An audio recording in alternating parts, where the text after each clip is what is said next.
Nancy. Time to go, time to go, time to go, it's time to go. Look, now is the time for Crowley to go. It's only Kamla could save Trinbago. Look, now is the time for Crowley to go. It's only Kamla could save Trinbago.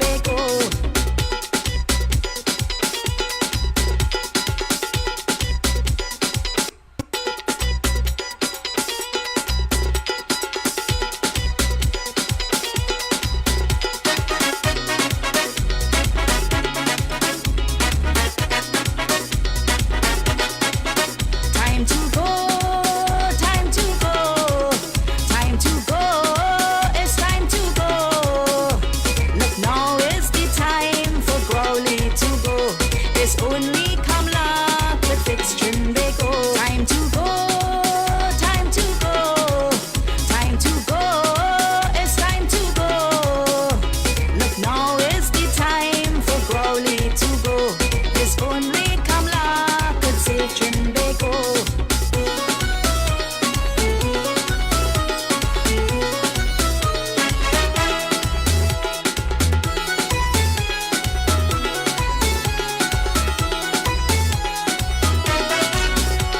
Is billions gone from we treasury? A taxpaying man can get nothing for free.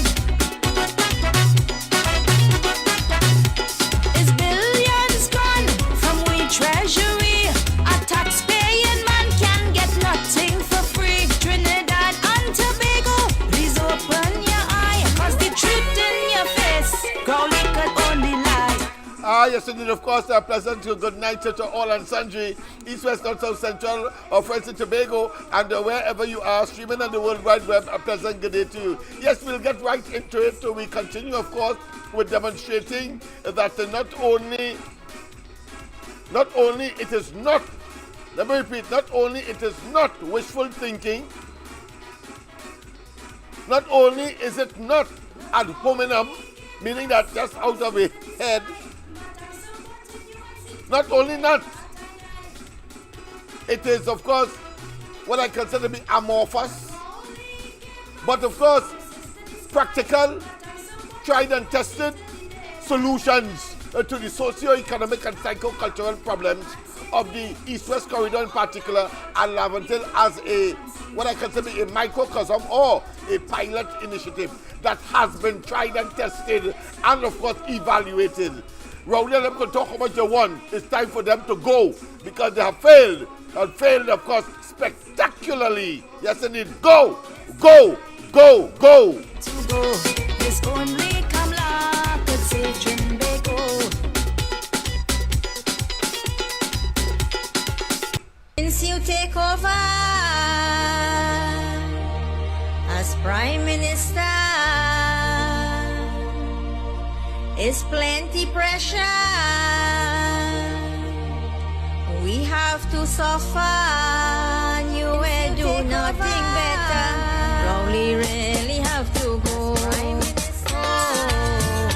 Rowley really have to go. Rowley really have to go. Rowley really have to go. Rowley really have to go. Rowley really have to go. And it's not Rowley the symbol of the failure, of the disaster that is, of course, as a consequence of poor government and, of course, mafia-style administration, only to line their pockets and then, of course, to tell us some cock and bull story, some kind of Nancy story on every occasion when they have failed and failed and failed and failed. These people are cursed. Yes, indeed. Tobago, but Rowley really have to go. Rowley really have to go. Rowley really have to go. The crime rate is out of hand, they're shooting up we blessed land. We need more protection, it's time to take some action. We living in fear.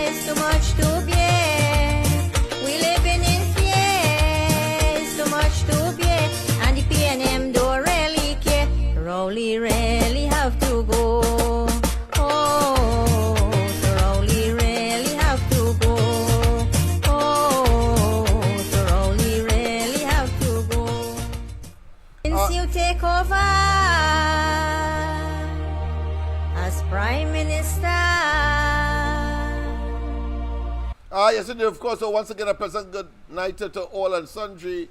A pleasant good evening to all and sundry, East, West, North, South, Central, our friends in Tobago, and wherever you are, streaming at the World Wide Web. A pleasant good day to you. As I thought I should, of course, continue with that series of showing, because it's quite a lot. Quite a lot. And the experience, of course, as I've always said, is the best teacher. Experience is always the best teacher. And when, of course, you would have had that, what I consider to be massive degree of experience in planning, in initiating, in executing, and of course evaluating the consequence or the results, and especially when, of course, it has proven that not only is it unique in itself, but that a whole government is unable to do that.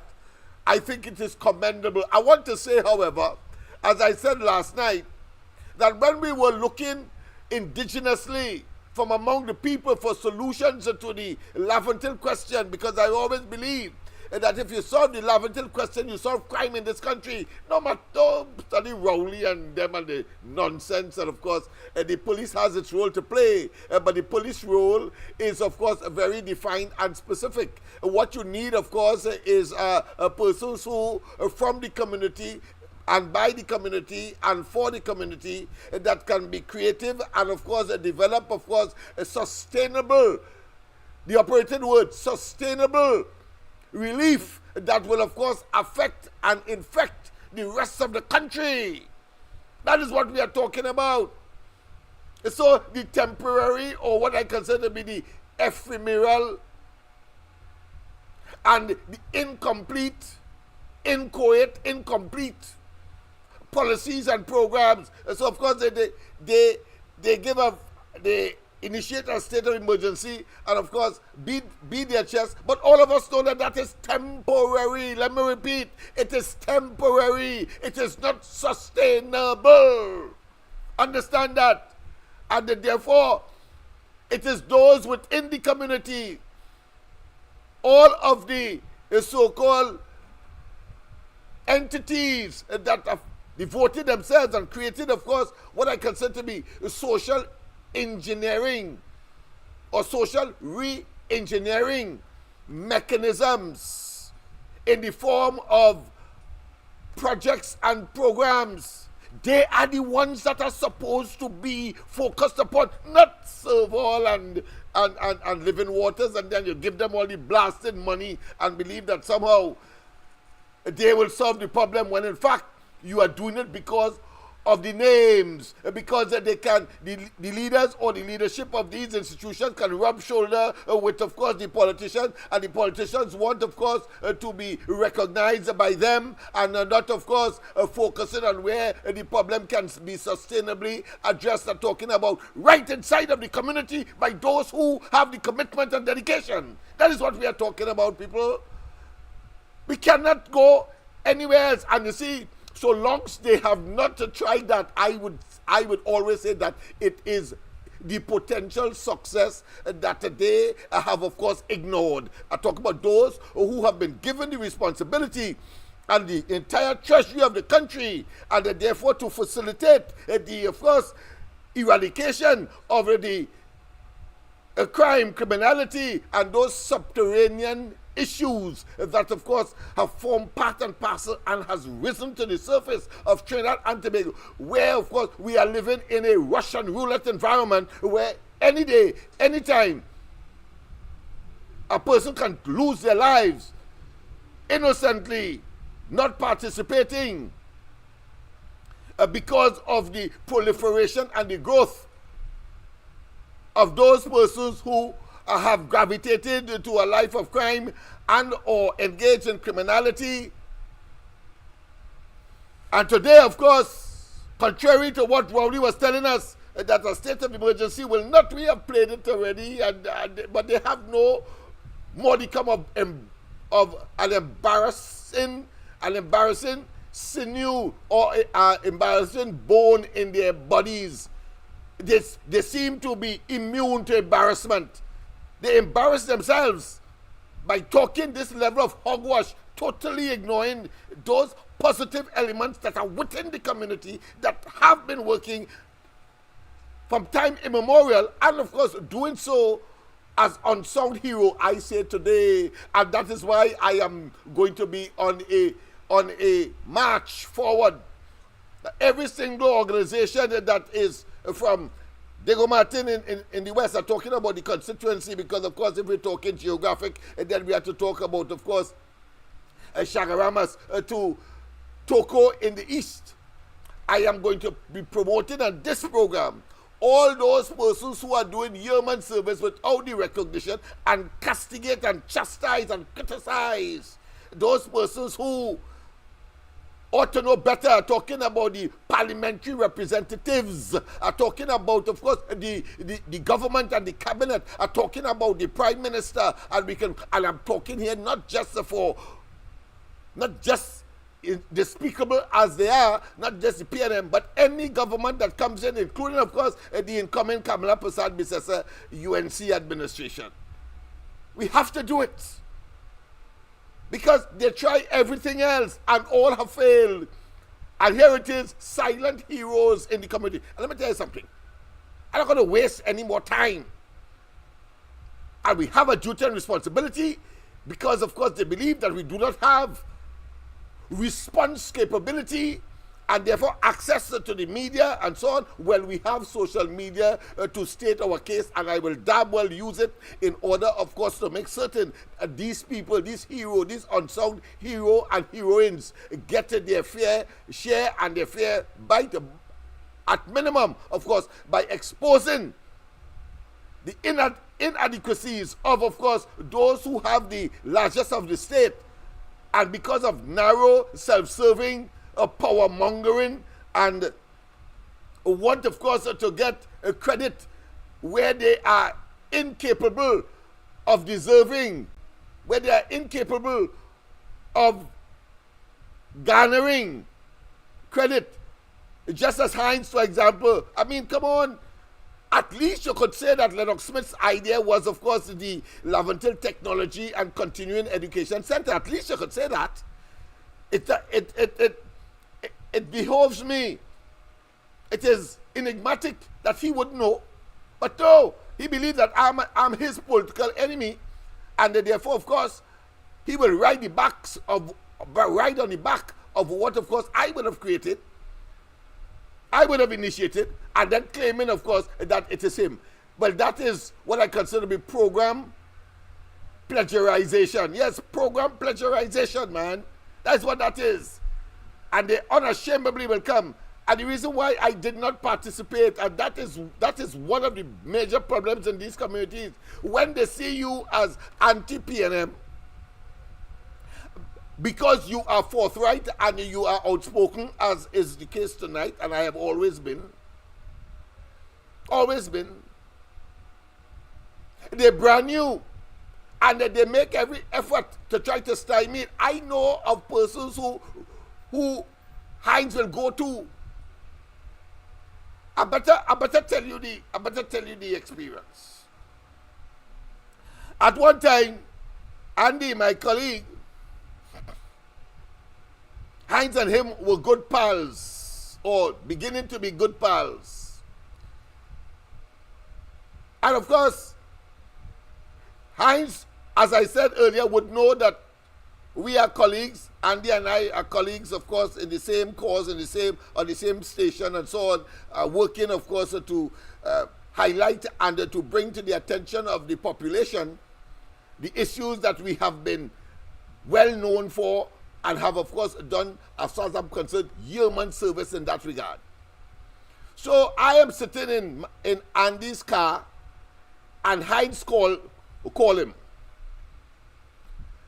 And of course, they went into talking, and he said, but listen, and he was talking about, of course, Hines, what he was doing, etc. So Andy, put the phone on speaker, so I am hearing what the conversation is. So I told Andy to ask him what he thinks about Lennox Smith. That dog, he said, Lennox Smith, well, as you know, Lennox Smith is a scamp. Lennox Smith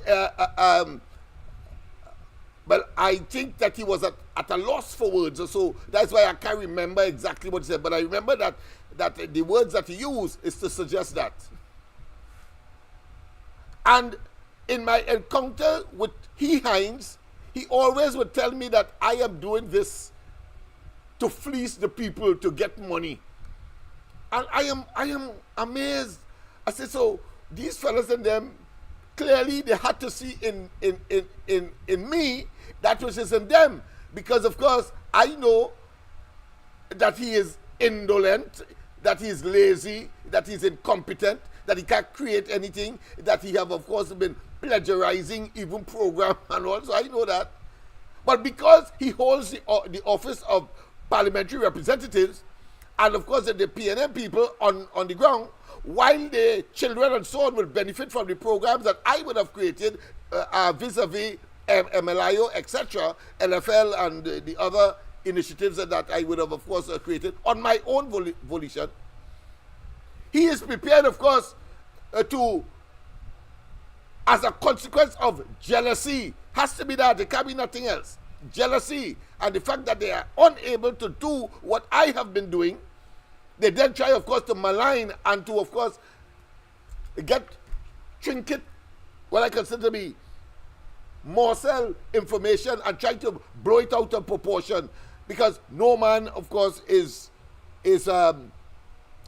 totally, the Bible says so, he or she without sin cast the first stone. So I am the first to say that I am not without sin.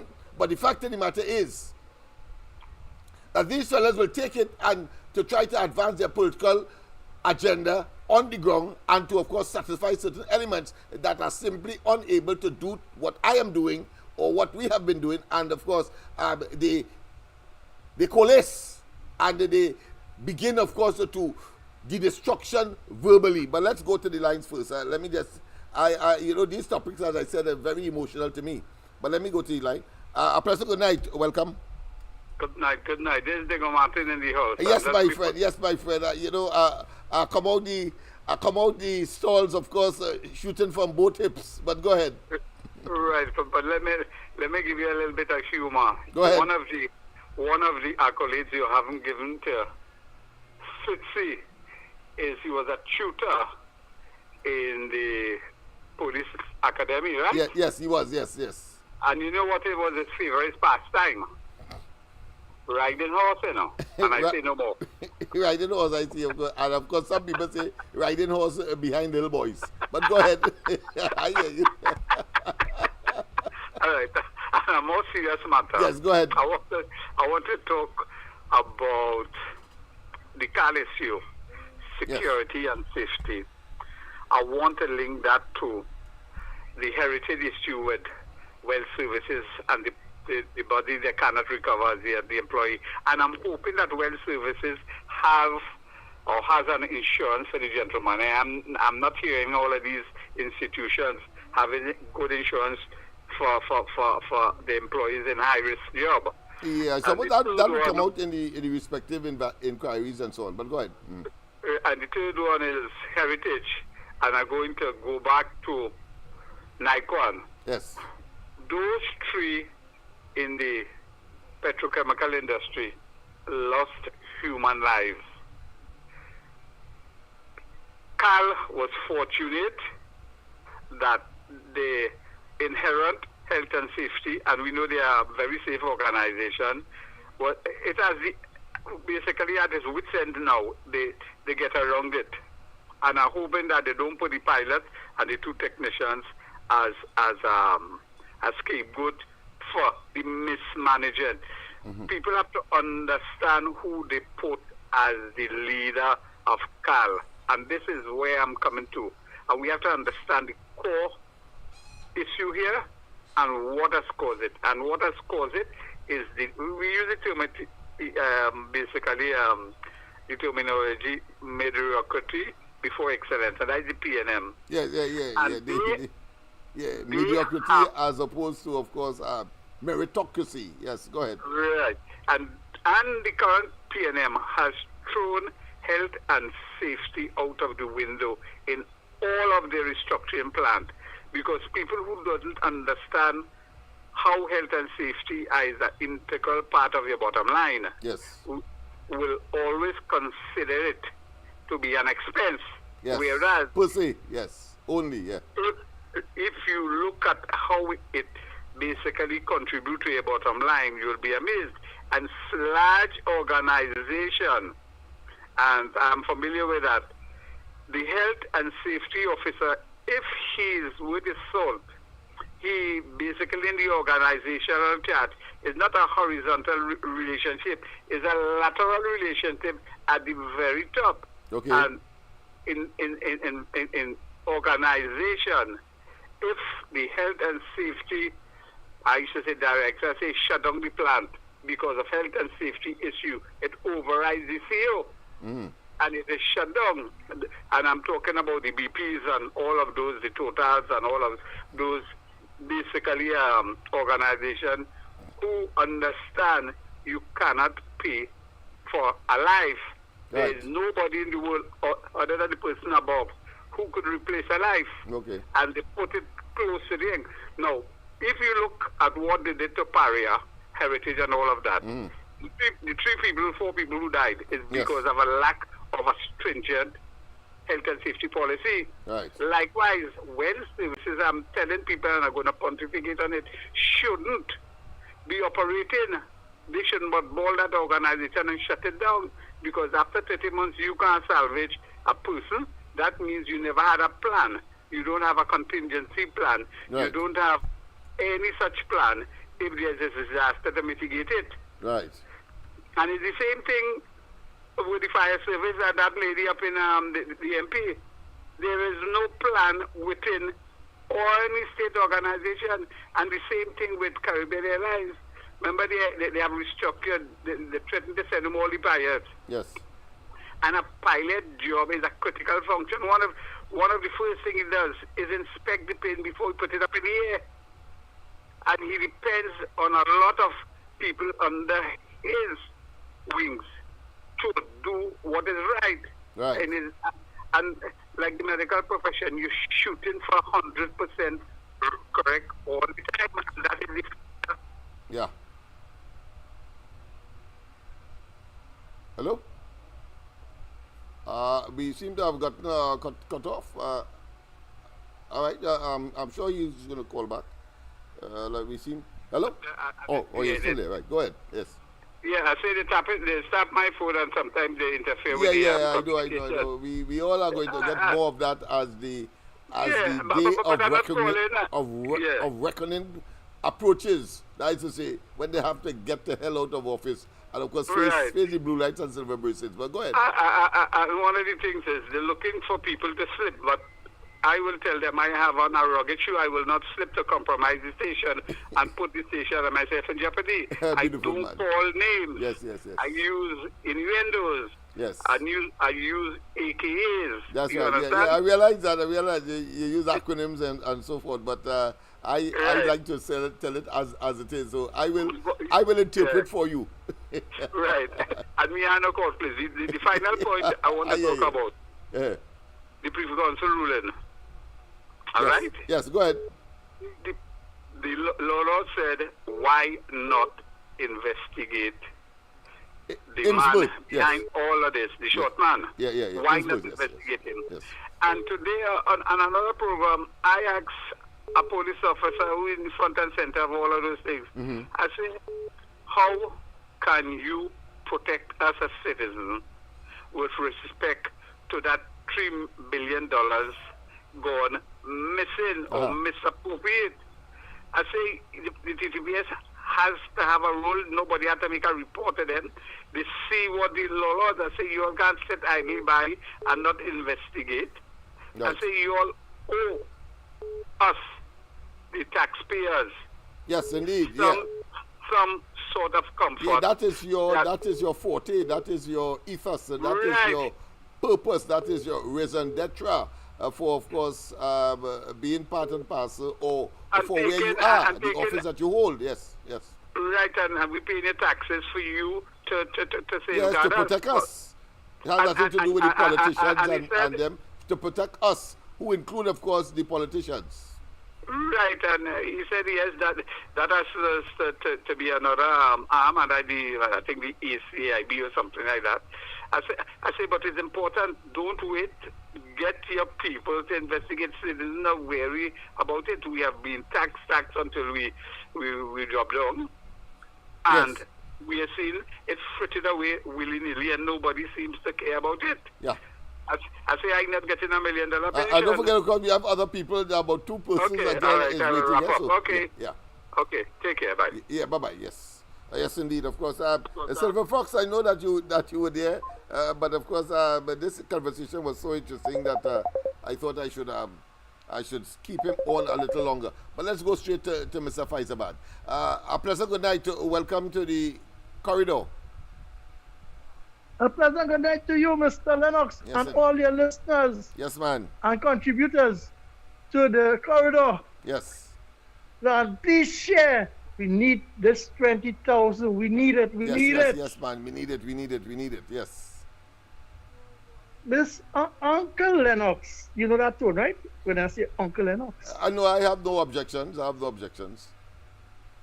No, you know when I come in with the tone, Uncle Lennox. Oh you yeah, what coming as, I right? know. Yeah, some people might see it as facetious, but I see it as a part and parcel of your own strategy. So go ahead, my friend. Yeah. Yeah, so Uncle Lennox, you see what you have just spoken to and about. There's plenty to show for the last 50-something years, Eric William ruling, and then after the PNM, then the PNM conglomerates, the entity of the party never care about young people and the development of the human capital, because Laventil and surrounding areas, they are stressed and reached to a dilapidated state. And just imagine, oh my God, young people, citizens, their minds are gone, their life has been thrown away, they feel hopeless because of ego. And you see, Hines and them have the authority. They serve the people for 10 years in those areas. And that is why you see today, they say they have a SOE.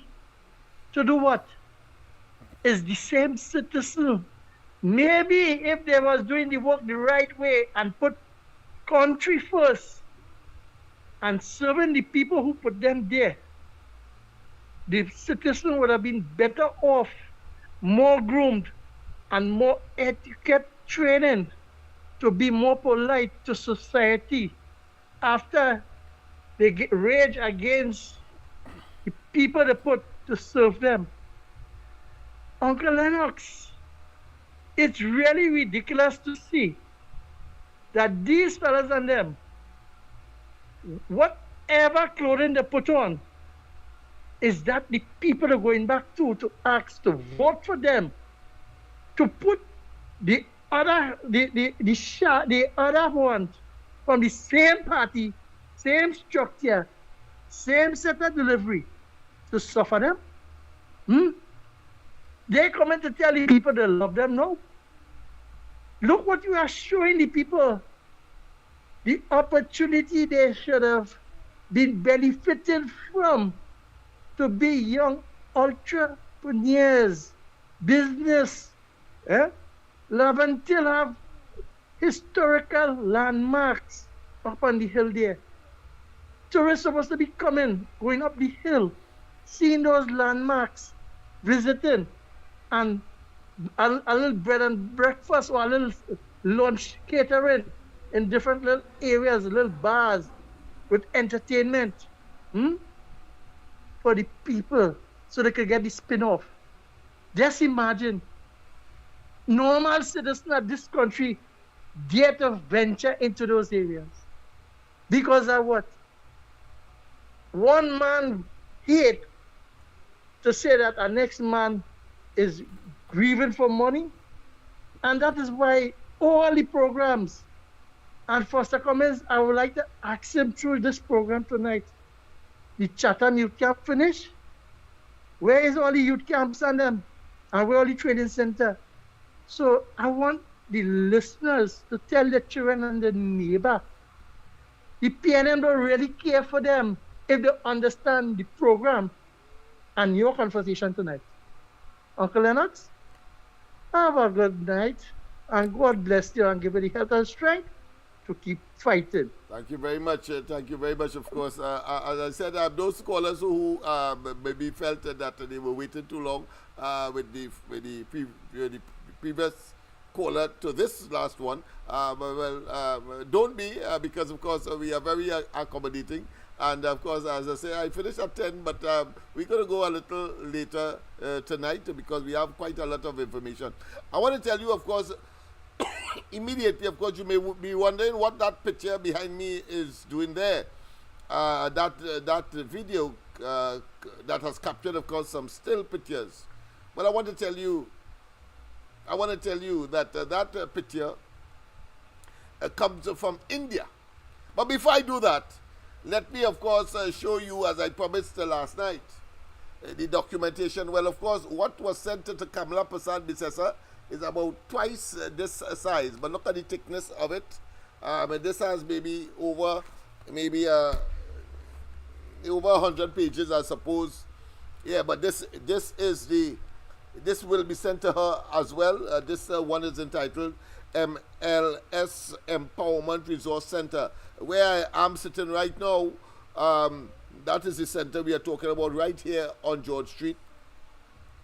And of course, let me just read the first paragraph so you'll get appreciation as to what this is all about. Introduction. The MLS Empowerment Resource Center is a collaboration and an agreement among three civil society-based grassroots entities servicing the depressed and socio-economically marginalized communities of Port of Spain East,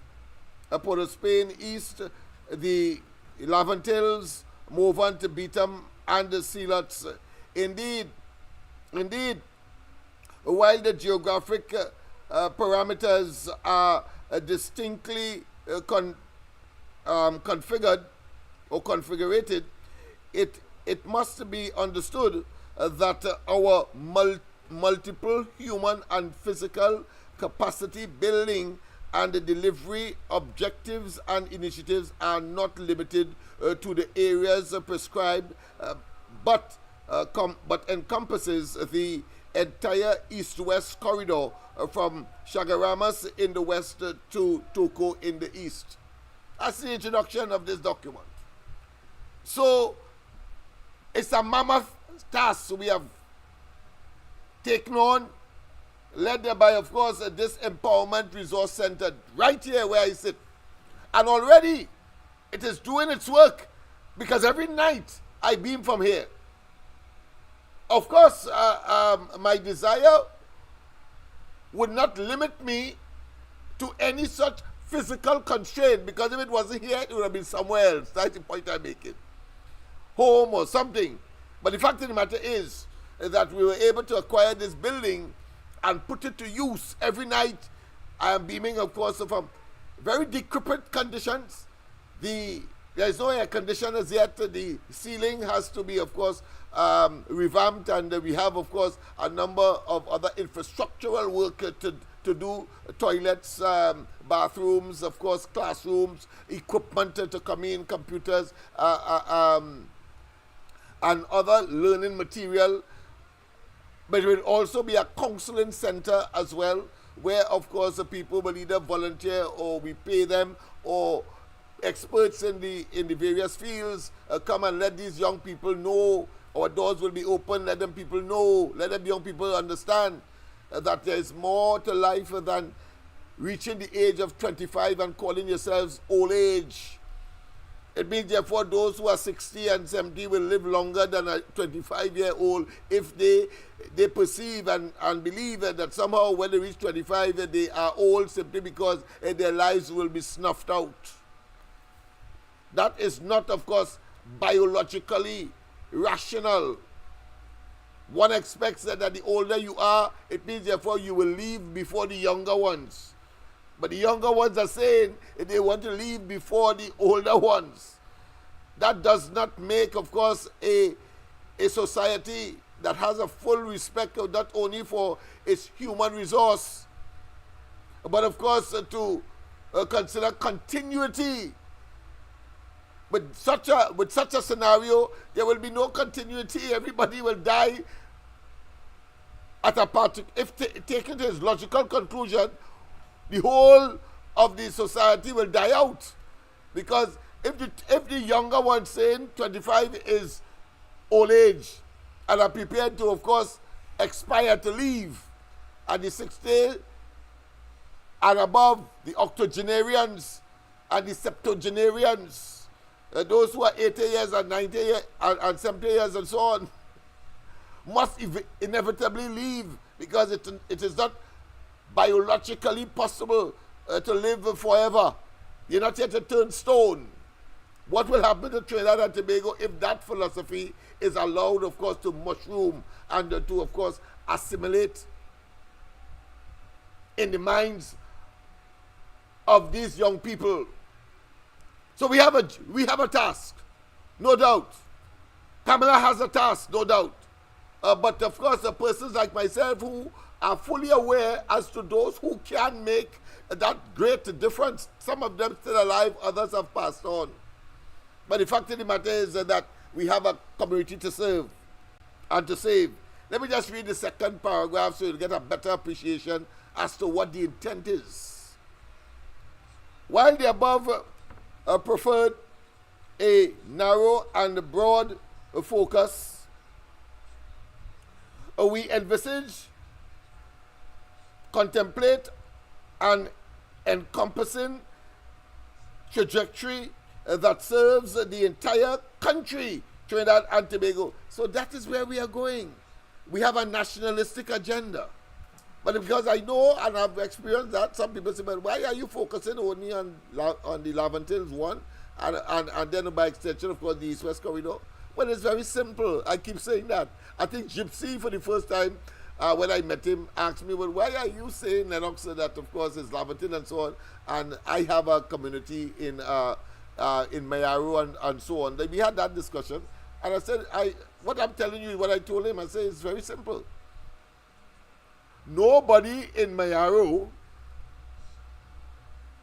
is recognized by the world. No community in Mayaro, and Mayaro itself,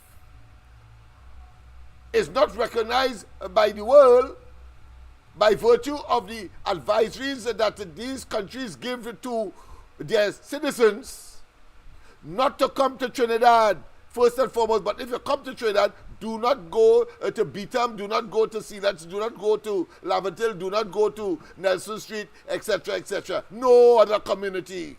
That's the first. No other community, as I said yesterday, has higher than national average murders, higher than national average criminals, higher than national average gangs, higher than national average murders. As I said, it has to be regurgitated sufficiently so people get the essence of it. No other community has higher than national average, of course, young people, young girls making children. No other community has the level of truancy and school dropouts like these communities.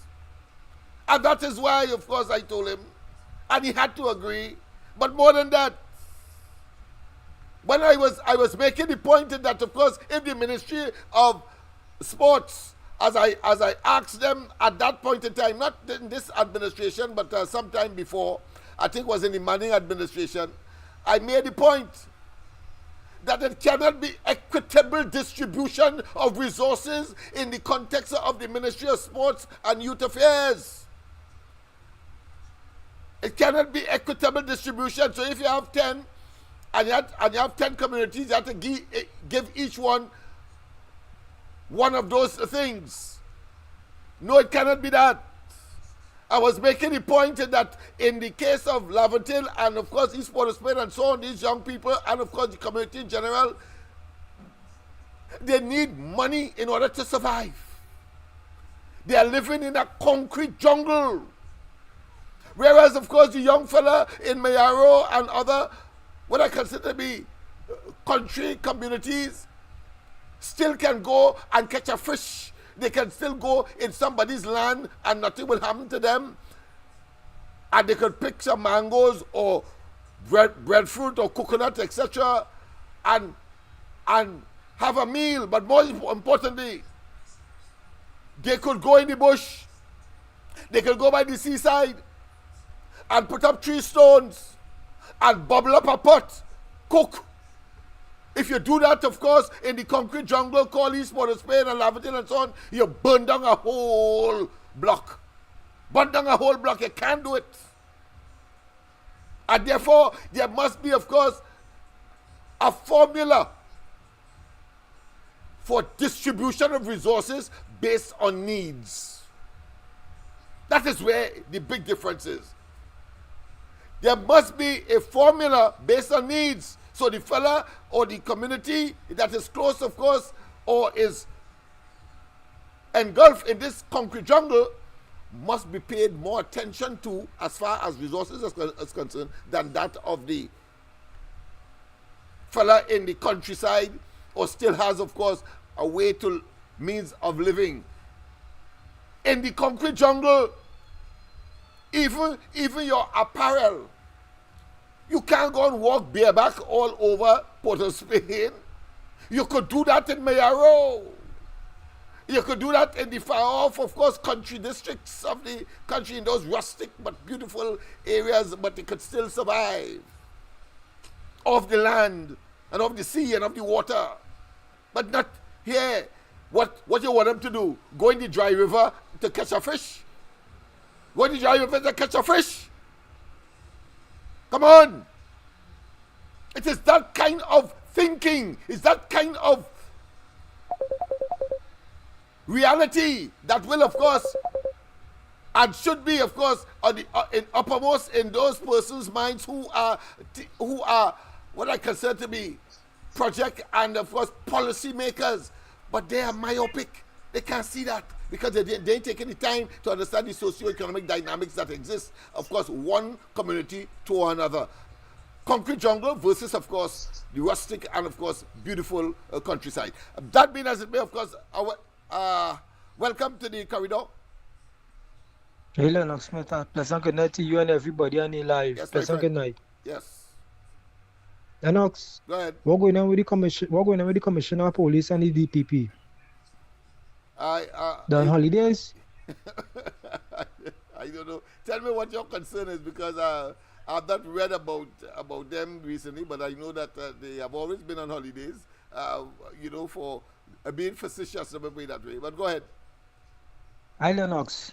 I want everybody to listen to this. Give me the video is really 3 minutes, but only give a minute and a half, right? Okay. So just bear with me here. Yeah, go ahead. Identified the minister's conduct because she says, rightly or wrongly, that she felt she was being bullied and coerced into signing the accounts in circumstances where that understatement hadn't properly been reconciled.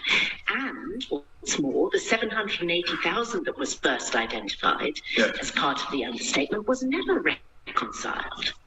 And the minister is interested to find out. But why doesn't the term of reference say, just as it identifies the Auditor General, why doesn't it say, please investigate the minister's behaviour? Well, that's a good point, Milady, but it does. That would have been an even-handed term. Well, it does say to investigate the Auditor General's response to the attempts to bring this to her attention. Well, that's looking at her conduct. I'm interested to know to what extent the minister's conduct is going to be investigated, because if this was genuinely an even-handed investigation that wasn't designed to deflect the blame away from the minister and onto the Auditor General, it might have been it would be more even-handed to say, investigate the actions of the minister and investigate the actions of the Auditor General, since they seem to be, in some ways, the main antagonists, if that's the right word, or participants in these series of events. But curiously, the Minister is not singled out, but the Auditor General is. It might be said. The Minister has made up his mind, as it were, about the conduct of the Auditor General. Well, in grounds for bias on page 60 of the electronic report, at paragraph 105, Yes. the allegation is that the minister is charged with ministerial responsibility for his ministry. The investigation concerns errors and maladministration on his watch. Yes. And he has defended the conduct of himself and his officials and disingenuously sought to shift the blame to the Auditor General. Yes. That would be an improper purpose for an investigation, wouldn't it? If you were targeting an Auditor General in order to shift the blame away from your own conduct. That's part of the bias ground. It's under the heading grounds for bias. My lady, I'm having great difficulty responding to the board because, as I've been repeating, we answered a case that was put before the court. This is the case. Sorry? This is the case.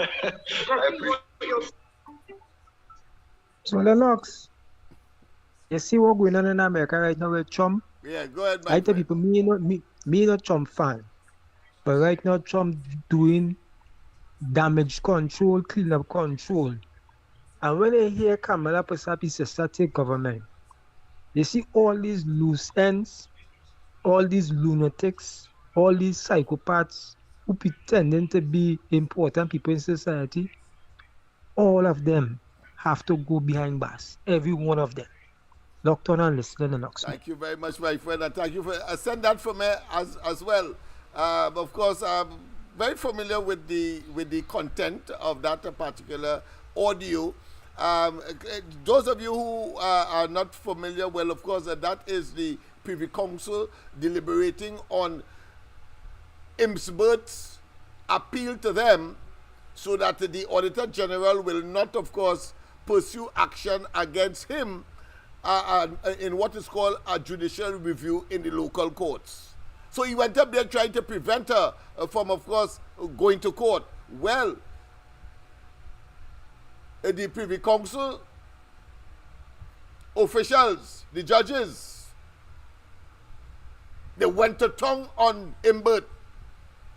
They said that he initiated an investigation, as you heard for yourself, to deflect attention from himself. He do it. That is a serious... I understand your concern, my friend, and therefore that is a matter for the DPP to, of course, cause the police to investigate. That is a damning. That is as if you're saying guilty as charged.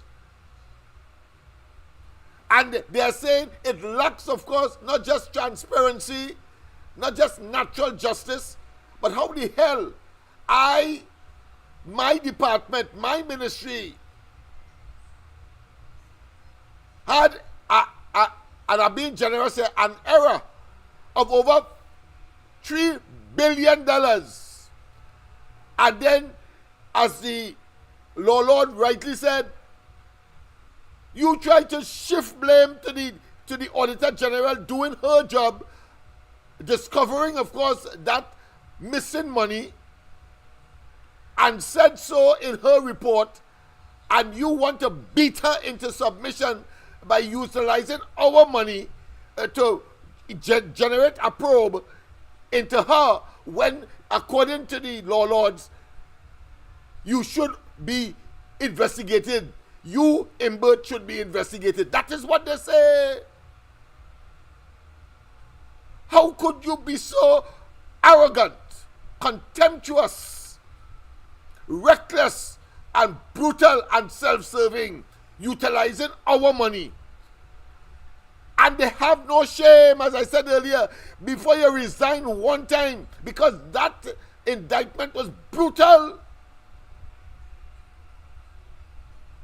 the culpability is conspicuous. It leaves no room, not just for compromise, but for any doubt, no apprehension whatsoever. Yeah. And yet still this bitch of a man stays in office in that kind of statement that was made by the Privy Council. Well, of course, it's not surprising because Rowley stayed in office after the same Privy Council said that, of course, he tried to infringe, he and his cabinet minister tried to take over the role of you and I, the electorate, to hold election or to have election or to determine who should be our councillors at the level of local government. And he comes to the local parliament, he Rowley, and telling us that he pleads not guilty for infringing that fundamental law called the Constitution, and he did no wrong. And you have, of course, those nincompoops. Yes, you are dunderheads, you are ninnies, and you are cowards to, of course, accept that nonsense as he exploits you and as he engages, of course, in what is called, of course, pseudo-racism, and pretending, of course, to be big when in fact there are laws, there are constraints, there are limits to the functioning of the Prime Minister, and in other words, there are checks and balances built into the system, and these fellas have breached every single one of them where it matters. And of course, the one that comes to mind clearly is that of the Police Service Commission, when Rowley, of course, made an intervention, lied and said he didn't, when he realized, of course, that the president at the time, Paula May Weeks, was being subjected, of course, to impeachment. Well done, Kamala Prasad Bisasa. It's then, of course, he said, it's me. Otherwise, he wouldn't say anything, because they believe that they could do us evil, that they could breach the law, that the law it does not apply to them, and it's honky-dory and it's business as usual for them, not for us. So I want to, of course, commend the caller for, of course, playing that. I would like to get a copy. I don't have a copy, I must confess, but I am familiar, of course, with the content, and that is why I could speak so what I consider to be fluently on the matter. That is what has happened. So there are three matters that is still outstanding. Let me just conclude that by saying one. Well, of course, this one just concluded. The Privy Council says, listen, Imbert should be investigated as well, because he is his ministry, is under his watch, that, of course, this massive amount of money went missing. But then the other one, of course, is that the Auditor General has filed action saying that any legal fees the state must be paid, must pay, because she is, of course, a constitutionally recognized officer in a constitutionally recognized independent office called the Auditor General. And of course, the third one is that Imbert cannot initiate, organize, or create any team of persons to investigate the Auditor General. That is how independent she is, and of course will defend it in the courts. That is yet, of course, to be, those latter two is not yet determined.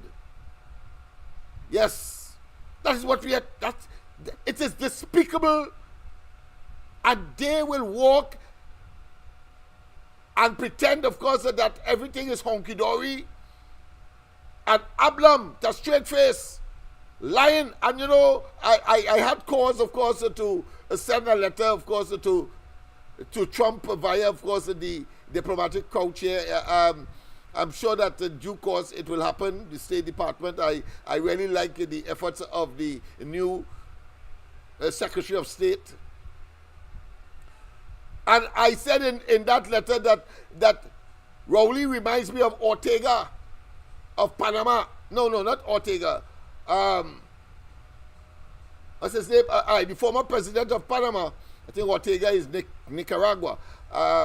Or is it, well, whichever? But the fact of the matter is that somebody will of course correct me if I'm wrong. But the fact is that he was there, and of course the Americans were concerned about, of course, exporting drugs to the United States, and they had indicted him in the United States. A grand jury indicted him in the United States, and he had a poignet, what is called a cutlass, and he was a silver one, and he pong it, and he doesn't say what the Americans could do, and so on. Just like something like, of course, Camille Robinson Regis, that dunderhead, that stupid bald-headed, should I say, decrepit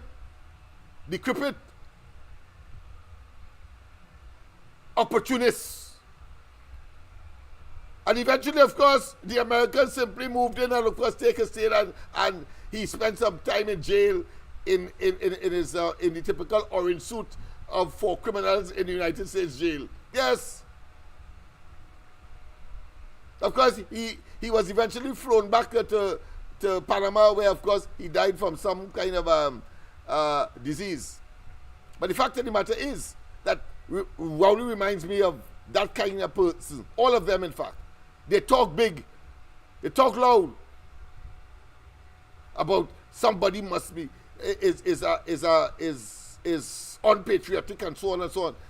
That time they are unpatriotic to the core, lying to themselves, and of course you have persons in a deep state of not just recalcitrance, but in a deep state of denial that these people are criminals in a criminal enterprise called the PNM. And they don't understand that, of course, if it is that you had $5 million that you were owing the PNM, and today you have $100 million edifice, you don't know it's they thief it. That is blood money. And they go in there, of course, and make decisions for us and leave the country in autopilot. But go ahead, my friend. A pleasant good night. Welcome. Pleasant good night. Good night. Good night. How are you doing? I'm fine in the circumstance. First of all, I would like to congratulate you on the job that you're doing. Thank you very much. You know, and I have a discussion that I would like to take up with the UNC and PNM as far as what went on, you know. Yes. And I mean, I'm not in Trinidad, I'm in Florida. But you're not what? I'm not in Trinidad, I'm in Florida. But okay, let's go to facts. Let's go to facts that what UNC did and what PNM haven't done. Yes, you know? okay. I mean, when the Honorable Kamala Bissetta Prasad was in power, first and foremost, let's take a look at the roads she have developed and the way she have developed the roads and signs. It's when I visited Trinidad, it was like in the U.S. the way she have done it, you know. Yes. And let's go with now PNM. Since they have been in power, one would have been fixed. And I've been there when they was there, and there was potholes, and it was ridiculous, you know. Just take a pin there, because I want to introduce a hilarious piece to what you have just said about potholes. You know, when Rowley was confronted with the question of potholes, you know what I'm answering and say? That potholes had to be neglected and therefore fomented and proliferate because he was too busy saving lives during COVID, and over 5,000 people died. That is the Noriega I'm talking about. Yes, Noriega. That's the man I'm talking about. Yes. The Panamanian, of course, a former president who, of course, was taken away to the United States to make a jail. But go ahead, my friend. Sorry about that. And let's, since you're on the pandemic, let's go with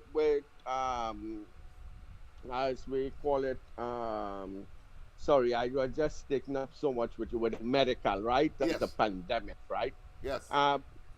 The Honorable Kamala Bissetta Prasad was actually involved in opening a children's hospital with everything on it ready to open. Yes. He came in power, and there's no such thing anymore. He declined opening that for a children Yeah. hospital in the pandemic. Yes. Okay, I mean that's just crazy, and that's why I want to congratulate you in so much that you have been doing, and I hope the East-West corridor open their eyes and see what's happening. Because I mean, what he has done for this country is just bring it down to the worst that you could ever think Oh about. yes. Oh yes. Even Yeah. Below the even look below at the white line. even look at when Kamla Bisesa Prasad was in power.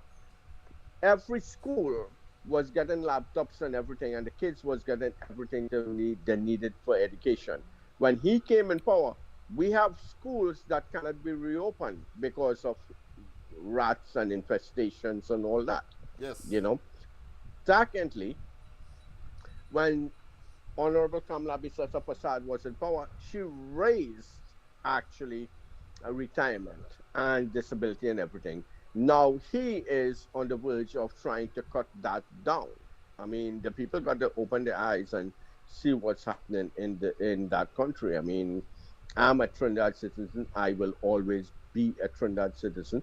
And I like what you're doing. In fact, I love what you're doing. I just hope that everybody could see the wonderful job that you've been doing. That's why I watch your program every night, and I decided to call in and let you know what's Thank you that very you much, of got. course, for that commendation and endorsement.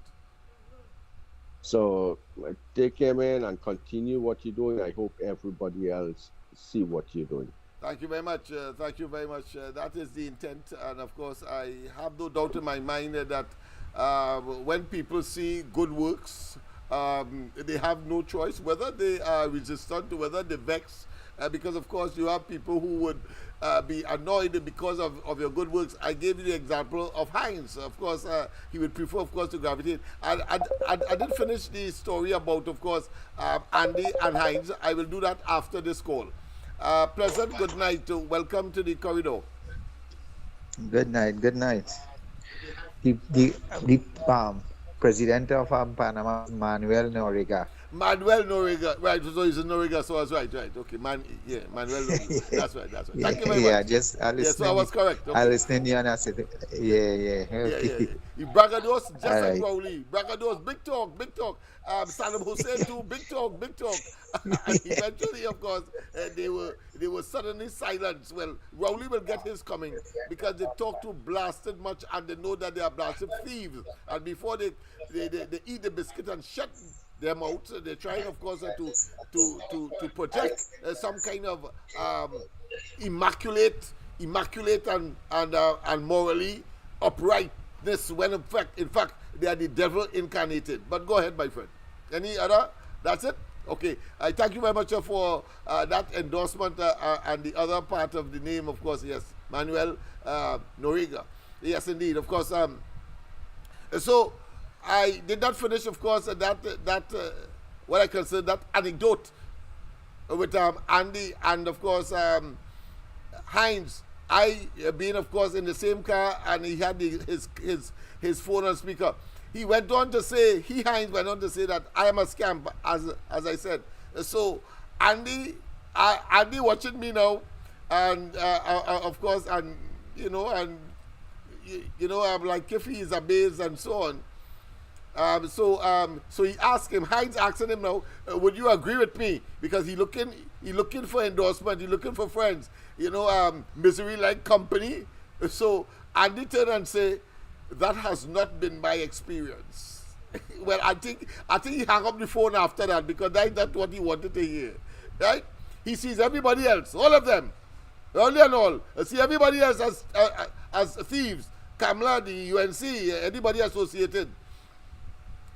But their own circumstance shows that it is merely a deflection. They see in others that which is in them. Blasted set of thieves. So, of course, well done, Andy. Andy turned and tell the man, that has not been my experience. He hung up the phone, yes? Because he wants her to somehow manifest as something that is merely a dream. How the hell I could be doing something like this and making money? How the hell that is possible? And in Laventille, you know how much donations I just had to make? You know how much assistance I just have to provide? Sometimes my better half that's vexed with me when, of course, especially on a Friday night, when and then they had to buy the whole bar. Because, of course, I understand the difficulty, and therefore it is my nature so to be and so to do. So I could never be rich. However, Hines leave Mova and Laventille and go on somewhere in Maraval and living voluptuously and causing, of course, utilizing his office to bring water up the hill, I understand, for he alone. And that kind of abuse of office. But go ahead. Pleasant good night. Welcome to the corridor. So I thought I should finish that particular anecdote or that particular experience. Go ahead, yes. Go ahead, sir. Good night, Mr. Lennox. Good night. And also all those who on the chat. Yes. All those are kind of overheard you saying something about pothole is not a priority in Pothole Kingdom. What's that? You're sounding like the term in blind man country, one-eye man is king. I don't know if it's that, but go ahead, let me hear it again. Yeah, well, I said that blind people, right. People have a one-eye man leading them.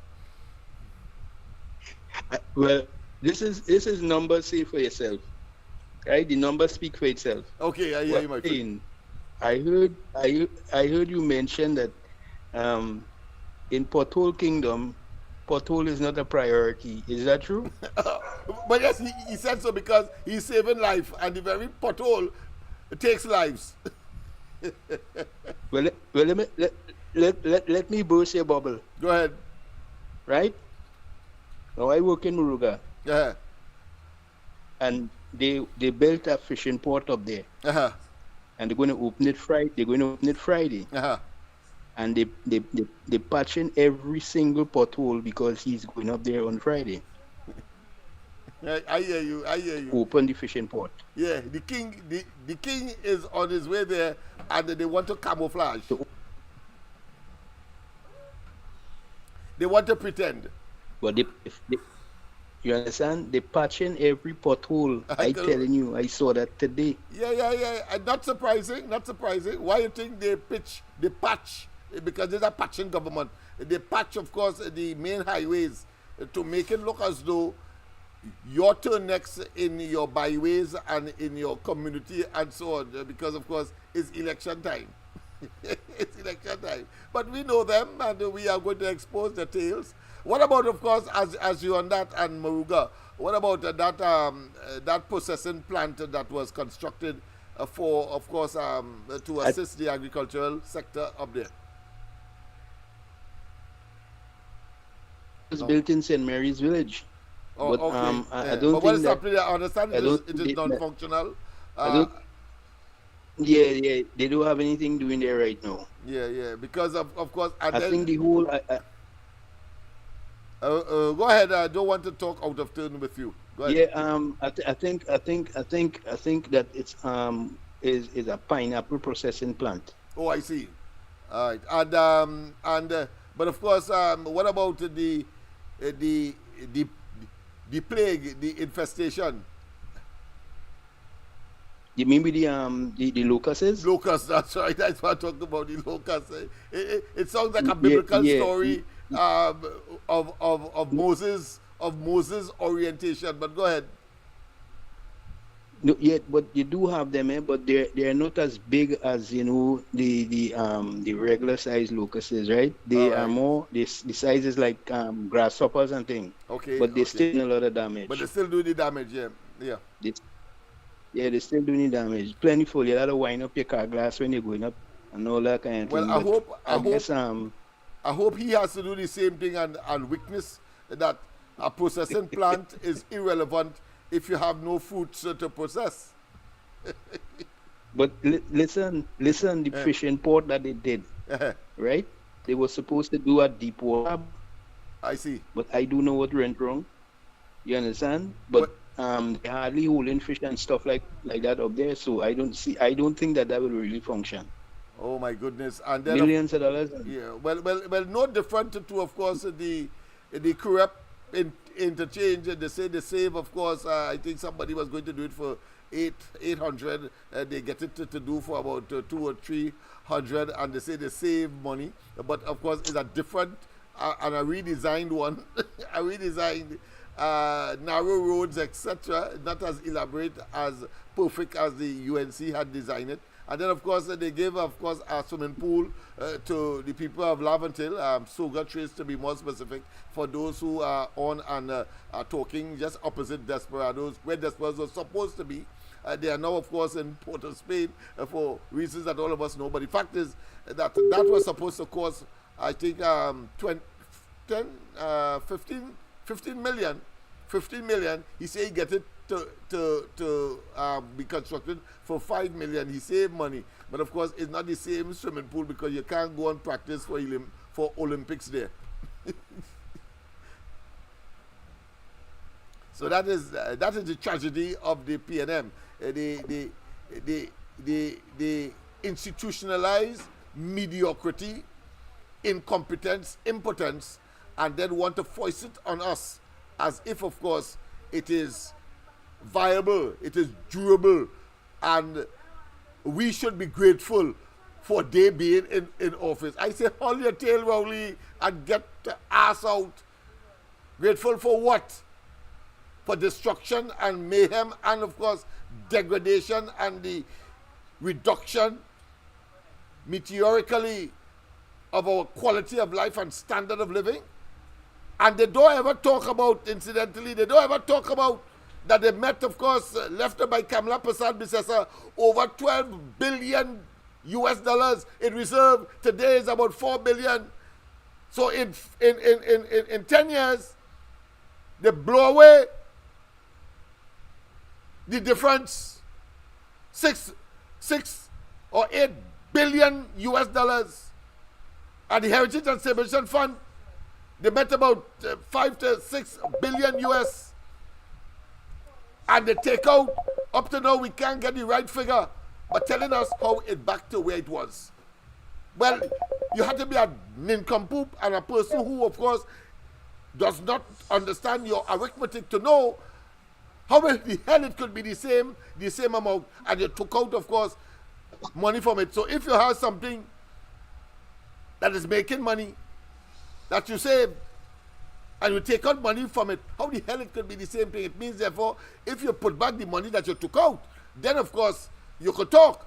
But you ain't put back anything, but it's back to the same, because, of course, it's a self, of course, augmenting mechanism that was attached to the Heritage and Savings Fund. In other words, there's a committee to, of course, invest in foreign markets and so on, and therefore the dividend and, of course, some of the monies that come from that goes back into the Heritage and Savings Fund so as to expand it. That is what you're talking about, you know. But it will always have a deficit of the monies that you would have taken out.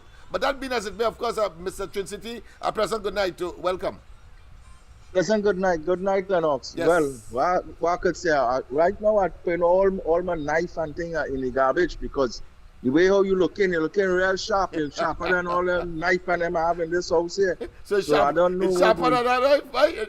You're cutting wind. I don't know how that happening, but you're cutting wind with all that, how you're looking. But anyhow, pleasant good night, everyone. Same to you, my friend, yes. Pleasant good night, Miss Santa Cruz and Miss Arima and whoever else is on the night. Well, yes. I hear something there, and it really raised my thought. And it is actually, I think we should really consider that this is a country that could come together in World Cup and think, you know, when we had our World Cup and everybody and we lost our goal. That was a heartbreaking at that time. Yes. So we could get together and get all them African snails and them that we have in the place and dump it inside of that pond that the building up there, that $1 million pond. Or there's some kind of concert throw inside of it. Because I don't think that's going to be successful up there where they're going to make that thing when you call that your city. So maybe we could do something like that. Put some kind of concert thing inside of it. I don't know. Yeah, But nothing I to don't touch. think that. Imagine, you remember when, of course, he boasted is the only one of his kind. The Nike one, Yeah. of course, diesel to of course, environmentally friendly fuel. All of that. And, Yeah. and 2 weeks afterwards, the damn thing blew up. Yeah, I'm telling you, you see? And then it blew up was- again. It blew up twice and killed somebody on the second occasion. Well, you and see, today, God forbid. and today, it is in bankruptcy. But of course, he and his minions assisted the Nike owners to get over 100 million US that we could never recover. You understand why we cannot get a $50 you and I in the bank today? That is what they have done to us. Go ahead, my Yes, friend. but Lennox, let me ask you this question. I stand corrected anyone out there or even yourself, right? Yes. Concerning this gas deal with the Dragon gas and thing. Yeah. Did we, when I say we, the taxpayers ever, it had something to do with us paying them money to do something like that? Yeah, some millions of dollars. $1 million US a year annually. With them, I know it could be a month with them fellas because we pay 20 million a month to import fuel when we had, of course, an oil refinery that was making money and contributing, of course, to our ability to earn foreign exchange. That is what they have done. They have done to us. But go ahead, my friend. Yes. So I say now, well, if we're giving out all that money across, because they're saying that they were supposed to get money before any drilling or before anything happened or whatever it is.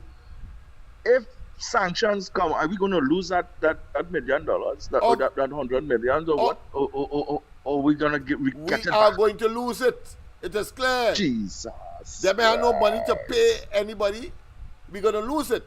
And of course, whether sanction or no sanction, I think we would have lost it anyway. These people have a nag to, of course, gravitate to what I consider to be blighted and failure projects. Sandals, the Sea Bridge, Naikwan. Yeah. Yes. I mean, yes. the How about all that? Train 1 and so on, the natural gas facility. All of that. But they call him King Poof, you know. Everything he touches, there's poof and going away. So it's call him King Poof now. But so I think you don't gotta know. find another deeper name for that yet, because I think you have to say devil incarnated. Devil can But reach to that might be too easy, but we gotta look for something deep in the belly of the beast. Yeah. Somebody say belly of the beast. Yeah, somebody say one time that when Rowley reached hell, the devil run. You're right. You see, that's right. That's what we're looking at. So right now, we have to go to the highest heights to get the correct information. I guess. But again, remember last week or week before, I think, or maybe early this week, I think, we were talking about the deportees that was coming back. I hear on the news, because I don't know if it's alleged, saying that if it's showing that how much people supposed to be deported coming back, they are not ready for that. No, what do you mean they are not ready? They are hoping that doesn't happen. Right now, this government living on hope. Why is the country runs on autopilot? Autopilot? A blind man seeing and running from here. I used to tell you, because they may know what it is them doing, going up, down, left, right. I think they're so confused, they ain't know their own name.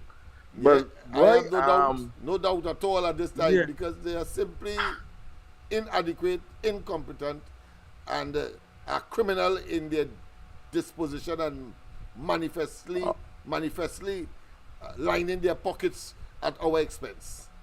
Yes. All right, Lennox. Well, I know you have to describe him in the future, but I know you're going to describe my boy. But pleasant good night again, everyone. So Yes, listen on. Okay. Thank you very much, of course, for that intervention once again. All right, people. So let's go. I kept you in suspension enough for with respect to the picture that is behind me, or the pictures that are shown behind me. But let's go to Miss Arima before, of course, we go to that, because time is coming close. It's already, of course, 9:45 to 10 o'clock. Go ahead, Miss Arima. Yes, good night. I want to say good night to the caller that just called there. He always telling me good night. I don't know where he from, Lennox? Trin City. Oh, okay. Good night, Mr. Trincity. No, he was wondering if we wouldn't get back our money. We could get it back, Yeah. Trump could order, yeah, because they have the money saved, whenever was selling the gas, the US started seizing the money. Yes, but right? But Trinidad is considered to be complicit in that nonsense, and so I can't see Trump saying yes, give them it. That is more theory than anything else. But go ahead. Well, we will see. I just watch how he does operate, because right now he telling the Jamaicans to get them Chinese out the place, and it have some citizens saying that the Chinese come and they're building the place, and all the time they didn't have anything, and blah blah blah. But Trump and one of Chinese controlling these islands here in this hemisphere, Yeah, and it's a worst national way you see security as far as Trinidad they're is the concerned. back door. Yeah, they ain't want them here. So all this thing with Young and the Chinese friend and them and the oligarch and thing, where they welcome him because he's of Chinese descent, They have Watch lost me. it. They're He behind would time. tell all of them. He would tell all of them soon to find the hole, Yeah. And this thing, all it only talking about Trump is a Chinese. All you have to remember, David Lee is a half Chinese too, right? And as I was saying, these fellas are Trinidadians. We mustn't see them as another, like if there's Chinese. They are Trinidadians. But the thing is, check out Stuart's track record. It ain't good. What we're supposed to be fighting for is that he was not elected. He was not elected from the party as, the leader or so. So that is an illegal thing. We should fight for that. They break the democracy in the organization. And it's not so. It is not so. They're telling you that it's not so with our law. Mr. San Fernando, hold on. He We was have not. Mr. Rima on the line. Go ahead, Mr. Rima. I don't accept that because he was not elected. I hear you. And if they have an election and the PNM win, still Stuart Young have no rights there. So they're looking at all these things, Don't feel that man Trump is watching everything, Of course. These people monitoring these islands here, and they wouldn't want to do business with him. Yeah. All right. Right? Thank you. Yes. Good night. Good night. I have a comment to make, but I'll do that after, of course, Mr. San Fernando. Mr. San Fernando, go ahead. Yeah. I have a question to ask. No, go ahead. Right? The Auditor General discovered that $3 billion was missing when she did her audit to the books. Yeah. Right? But you're talking about Naikwan. I want to find out something. How much money it was that that Naikwan project, I think it was the Germans, he went back to it, right? Rowley went back to it after it was squashed with with Malcolm Jones. Malcolm Jones. Yes, it remained there. It remained there in fallow. It remained there as a huge lump of steel, and after the gas to liquid program crashed, and of course it cost us quite a tidy sum of billions of dollars. Yeah. Yeah, but what my thing is, from as far as I could understand, that transfer of the chemistry in it. The reason why it didn't work is because the thing turned wax. The experiment it turned wax. So that was the reason why it didn't work and it blew up. Okay. So my question is this: if that had happened on the first occasion with Malcolm Jones, and you going back now to pump more money into that, how did this money? If you take in money, is this money accounted for when you take it? No, everything was orchestrated by Rowley, and they They provided, because remember, they own Republic Bank, coming out of the deal with, of course, Clico. They also have what is called ministerial gas. So they provided gas to that project, not the 2 Point Lisa's companies to keep them here, you know. They provided that particular project. Rowley went and opened it and say, of course, it's a novelty. It is the best. No other country in the Western Hemisphere have something like that. And therefore, he anticipated how much money, just as Sandals was to bring in, of course, $500 million annually, meaning $500 million. Well, of course, he estimated how much money. And then, of course, 2 weeks afterwards, the blasted thing blew up. And then it blew up a second time. Mr. Lennox, that would amount to real stupidity, because if the project, as I just explained, from my understanding of it, right, that thing turned, when they're doing the experiment, it turned into a wax. So, did they even know that? Right? And you take a whole set of money. They were playing Russian roulette or playing with our money. They were taking chances with our money. They were gambling with our money. It's over 100 million US from Republic Bank and some other institutional contributors that they got money from, First Citizen Bank and all. And now the blasted thing is now, of course, a bankruptcy case. So nobody is held accountable. No. You see Rowley and them talking about it and don't want us to talk about it either, hoping, of course, that all of the shenanigans that are going inside the party and outside we will forget about it. We shall not and must not forget about it. We must hold them accountable and tie it to their chest. We should not forget about. That's right. So that's my biggest concern right now. You understand? As you're talking about this issue tonight. Yes. That is another. Total disaster. Yeah. So, you know, let me rest it there for tonight, because I know you have another caller. And just in case, let me bring up the rare. Rowley said he was talking about, of course, the people who are convicted or who have been accused of treason. He said that in the olden days, if it was the olden days, they put them on a guillotine. Yes. And behead them.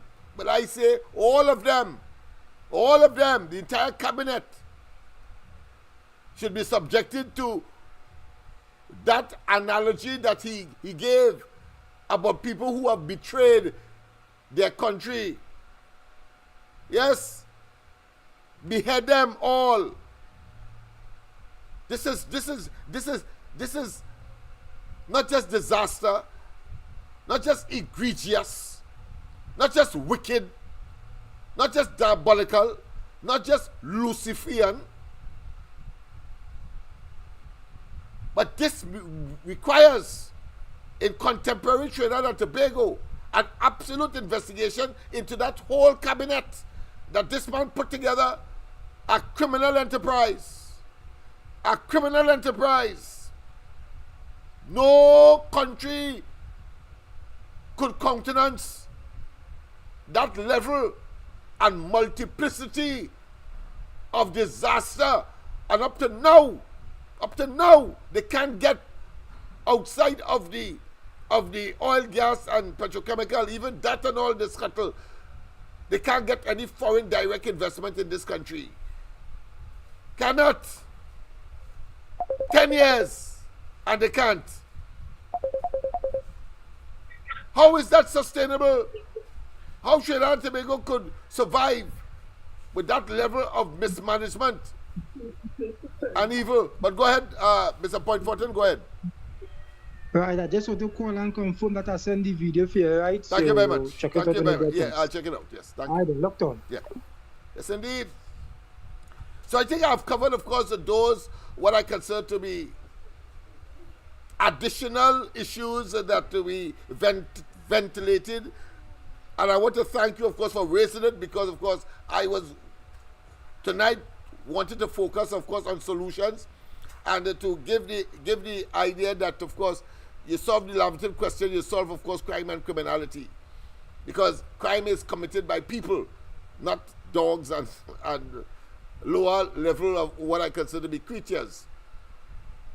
So, apart from, of course, telling you about the MLIO project, which, of course, we talk about strictly training, quite apart, of course, from the MLI, which I gave you last night. Of course, we're going to revisit those things so people get familiar with these initiatives. That, of course, would have been the empowerment zone concept that particular project would have held.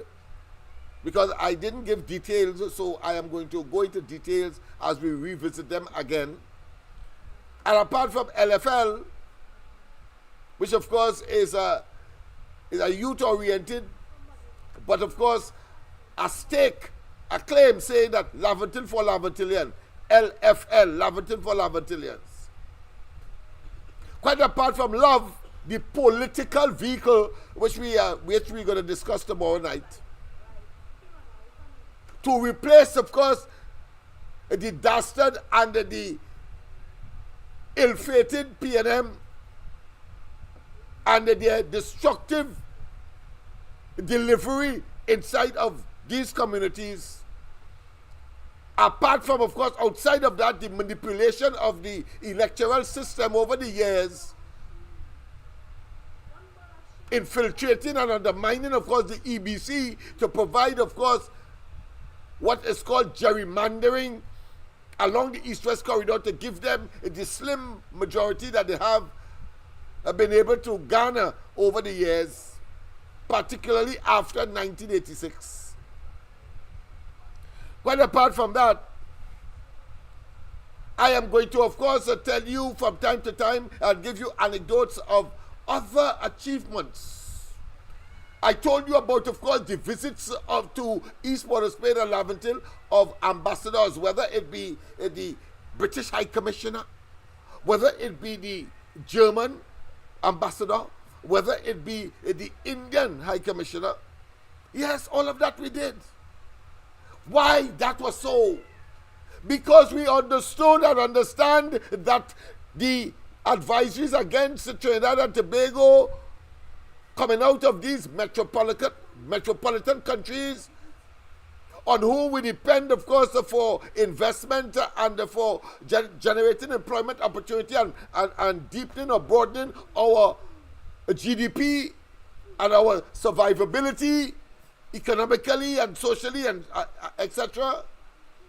We understood that if we would take them and bring them into Laventille and let them, of course, walk on Nelson Street and so on, they will send back much more salubrious or better, of course, reports to their home countries. And therefore, by doing so, we will be able, of course, to maybe ease up on the advisories, and therefore investors will come to Trinidad, and whether we benefit directly or not, because nobody is coming to this part of the country to invest, having regard, of course, to the social and the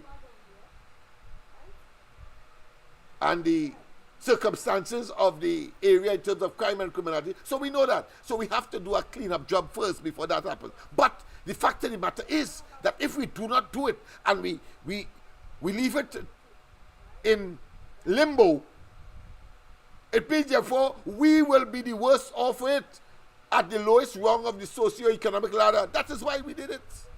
We bring them in and say, Ambassador, look, walk on George Street, walk on Nelson Street, walk. See, the people are not what they are saying. Because they say in their offices, in the embassies, of course, in the country, and the newspaper will say, look, a murder, as was the case 2 days ago on Queen Street and so on. I believe that everybody evil there. But when they come and they see, that is the purpose for bringing them there. I remember when, of course, Alan Ramlogan was the Attorney General. And we set up, of course, a program for sports and family day in the Queen's Park Savannah. I was, of course, the community liaison person. I charged them big. I charged them $22,000 for that work. Because, I mean, if I get a chance to, of course, make some money on something that I would normally do for free, I see no reason why. But anyhow, he said, well, Smith, how you brought the Indian ambassador or high commissioner to East Port of Spain, boy. How you did that? He said that was so amazing, and he was of course in high praises. And I was watching at him and saying, but that is normal for me. How that is a big deal for you, but I find it normal. But then I realized as well, of course, that there are people who have a certain kind of skill that others may not have, and therefore, of course, may contribute greater to humanity than, of course, others who would sit by and, of course, just admire and wishing that they could do that. Heinz is that kind of fella. When he get a chance now, he collapsed under the weight of the responsibility. And now he is considered to be, of course, the Minister of National Security vis-a-vis the Minister of Debt. Minister of Debt. But let us go straight, of course, to that. I showed you, of course, the document that will also be sent to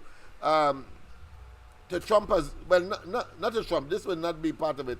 It's more of course, telling them how the Trinidad and Tobago government has exploited, of course, the people in general, and of course have created, of course, these gangs and gang activities because they have been myopic in terms of their policies and programs, and why is they lining their own pockets and bringing Delcy Rodriguez here, etc. All of that will be part and parcel of that dossier. So I will read excerpt of it for you. But let's get to that video on the screen. Let me just pause this particular picture because it's important, because I will have him here tomorrow. Let me just get back there a little bit. The fella on the horse. All right. Let me don't start it. Let me start from the beginning. Okay. Let's start here. You see, people. You see this young man here. Let me just put. Let me just write something there around his face there, so you see. How do you do that? Okay.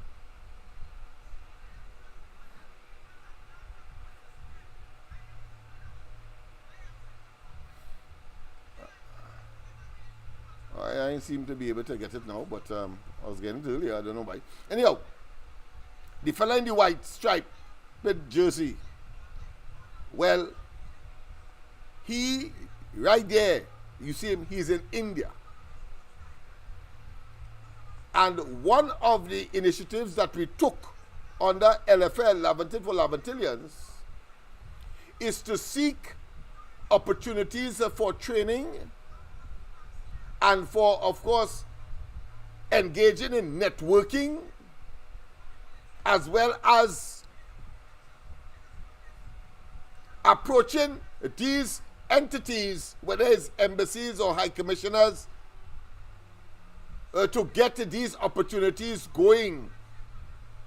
And that's one of the reasons why we invite them in to East Port of Spain and Lavantil. You understand? So there is a two-way street, opportunities. Well, that fella, his name is Gabriel Dada.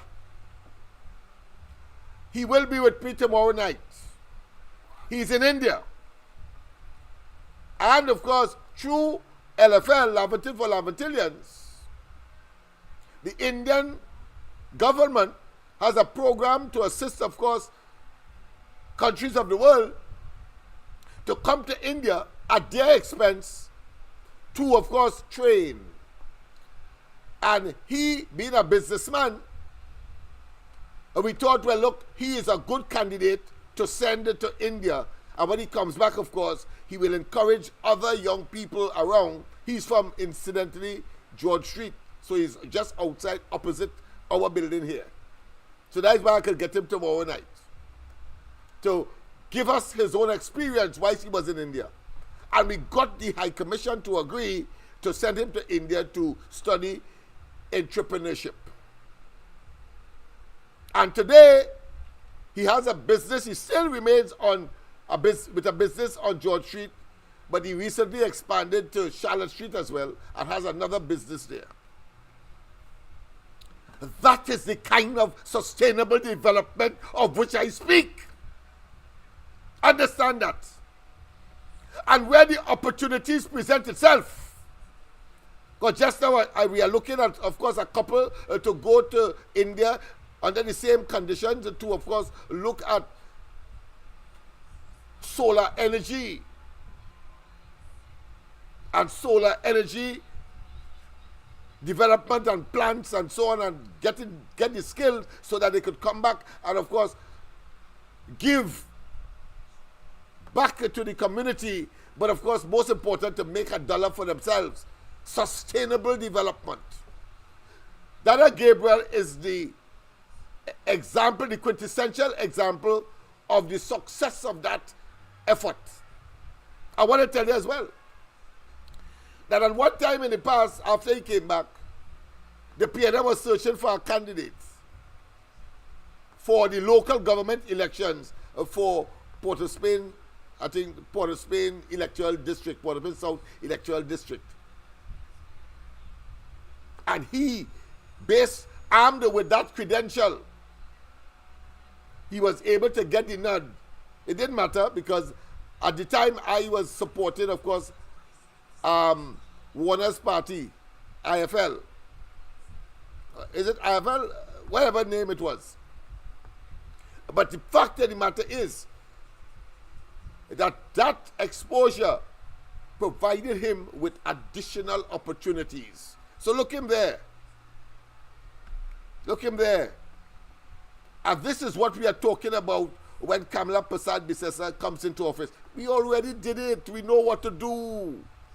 And there he is, of course, at the institution that I think is in Mumbai.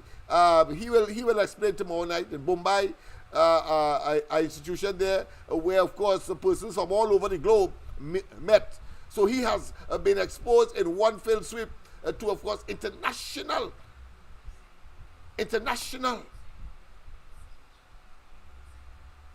elements or persons or countries or people from countries. And with that, of course, you'll develop networking. You'll make friends. You'll get, of course, to send people there and vice versa.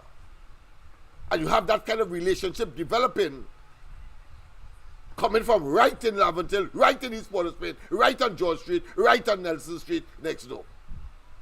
That is what we are talking about. Sustainable. Rowley and them can't do that. They can't even think that far. It is clear. We have tested them up and down the place and they have failed. And incidentally, the example I gave you last night about, of course, the Royal Bank coming to give a bank account to every student in the MLIO program. And one fella write on the paper, FU. I want to say, if I didn't say it, but I want to say that no government program could deal with that kind of matter. You have to, it's a special program you have to design, because remember, it is young people who are either engaged or have the potential to engage in crime and criminality, and therefore there's a special curriculum, there's a special program that you have to develop in order for them to understand, relate with, and of course do what is required as you look to transform them and to take them from the known to the unknown, and therefore, of course, their attitudinal changes and their behavioral pattern will now, of course, conform to what is required of them in the society, for themselves and their families, and of course their communities and their nation. That's what we are talking about. So Dada Gabriel is a classic example of the extent to which our programs must be tailored and geared so as to give them optimum opportunity, rich and rewarding experiences. I think I had, of course, the example that I gave last night with respect to young Digans, who came in, of course, as a gunman, and he ended up working, of course, in the hospital, in the Port of Spain hospital as a wardsman. And he was, of course, given the prize by Noor Hassan Ali as being the most improved student. These are things that was done already. We're only at them looking to reinvent the wheel and can't do it. But the point I am making that no government institution will allow me to go in front of 300 young people in a learning environment and tell them F you, F you, F you. No, because they will be constrained by rules. So you have to be creative, but at that level of creativity is not extended to a government institution. In quick time, some parent or somebody will come and say, listen, here the principal cussing them children at them. That's what's going to happen. And then you make the news, etc. But no, in that environment, we were able, of course, to show it as an object lesson. That yes, we know that you didn't understand the form, but you didn't have to do that because you embarrassed us, you embarrassed your peers or your friends or your colleagues, as the case may be, and you embarrassed the school, etc. When you could have come to me, you could have come to another friend of yours and say, well, listen, help me fill out the form now, because that bank account was important for me to, when I would have graduated, that of course I would be able to have a bank account already, and therefore begin, of course, my banking experience or saving, as the case may be, or contributing to what I would like to be, whether a businessman in the field that you would have focused upon at the training school. That's what we're talking about. So a golden opportunity was missed when Rowley and they came on the scene and Hines and them took over at the technology center, because what was to be attached to that was a credit union, and of course there was supposed to also be what is called a community advisory board, where of course the people like myself will be there day and night with them in order, of course, to effect the conformity that is required and the standard of behavior. But they dismiss all of that. Poor fellas, they know out of a fit of ignorance. And guess what? At one time I was on, when Umbala was around, and I made it very clear, I'm disappointed with the technology center because it has not delivered what we wanted, what we hoped for. And Umbala was attempting, of course, to say that that is not so. And then, of course, I went on and tell him, listen, there were 2 murders in front of the gate of that facility. More than that, it was closed down on several occasions because of the violence. Because remember, you have Beetham on the other side, and you have, of course, at the back of it, Quarry Street, and there I know. But if you had, of course, a community involvement, they would have been able, of course, to go across by Beetham and tell Beetham, well, listen, stop that, because you are disrupting, of course, the learning and the teaching and the advancement of those young people of themselves in that facility, and the same thing with the quarry. But if you have teachers who just come to teach and go from different communities, no sense. You see, I am saying so because that is what happened with MLIO when the coup came. We weren't touched, you know. I'll give you another example. When we moved to Coconut Drive, the Central Morvan Primary School was just over the road. We had something, by then, 13 computers in our facility. The school had about 3. You know what? One weekend, they break open the school and thief the 3 computers. You know, they leave MLIO alone. Why? Because the people right around the school see it as theirs, and therefore they would be macroing and monitoring and so on, and the very people who may be tempted to steal, they would now, of course, see that as theirs, and as a consequence, they will leave it alone. Understand that. That is what has happened. Because we make them see that that is yours.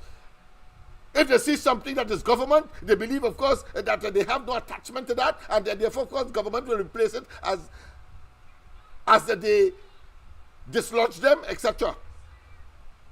All of that, I hope that you people are listening, you know, because this is real talk for transformation sustainably. So that is, of course, Dada Gabriel. You will see him tomorrow night. I will have him on the program tomorrow night. He will give, of course, his own experience. Went to India and come back, and now he's a full-fledged businessman. And as I said, we are looking now, of course, for programs. Once the Indian government is willing, of course, to sponsor the entire thing. We had no money. So we had to find ways to get them into situation that they could develop themselves, and of course afterwards come and share their experience with others, so that they believe that they can be like him, because they came from the same community, the same experience, etc. And bet your bottom dollar, we had 2 girls that went after him as well from the community, but they have moved out. But of course they moved out, of course, much more equipped to face the challenges of life. That is what we are talking about here. Let's go to another clip. So Dada is the fella in the white. Look him in the black. Look him in the back with the red jersey and the cap. You know, he can't help it. He from East Port of Spain, he from Laventille, so he wear the cap different to everybody else. Because of course we are developing, of course, leaders, but of course it would have taken you, as we have witnessed in the program itself, a fella come in and he cussing and he disrespectful, etc. But by the time they leave, they are so transformed that you can't believe it's the same person. And that is what the GANs, the award for the most improved student, we were able, of course, to build into the program so as to make others understand. You're holding gun, you're shooting up the place and so on and so on. But by the time you leave the MLIO program and you go into, of course, the working environment, you'll be more fitted to adapt and adjust, because many of them ain't no better. Many of them believe that all of Trinidad is like Laventille and East Port of Spain. You wouldn't believe that, because they don't go out. We have seen that.